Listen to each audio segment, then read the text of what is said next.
Je m'adresse aux personnes qui jouent d'un instrument, sachant que la voix est considérée comme un instrument très important, et qui étudient dans un conservatoire, une école, ce que vous voulez.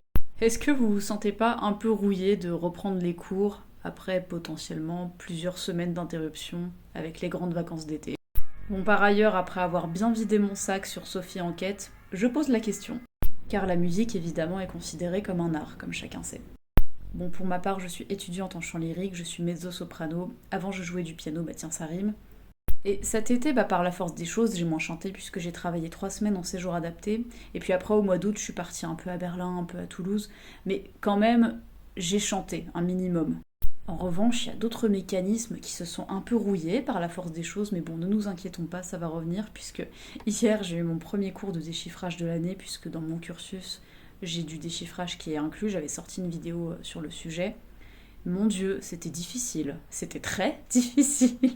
J'avais l'impression que c'est comme si j'avais pas mu mes membres depuis des décennies et que je faisais comme ça, sauf que là, c'était mon cerveau qui était pas actif et qui coordonnait pas du tout avec mes cordes vocales, une catastrophe.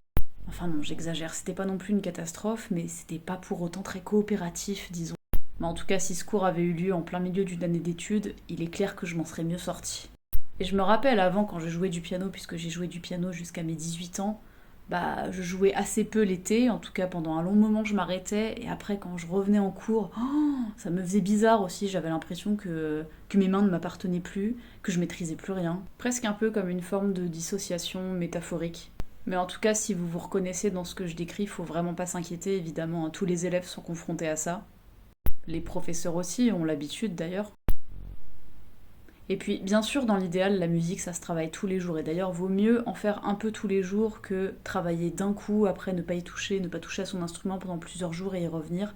Ça, bien sûr, la régularité, c'est extrêmement important pour le cerveau musical, je dirais, et pour le lien qu'on entretient avec son instrument, qu'il soit en dehors de nous ou en nous, en l'occurrence.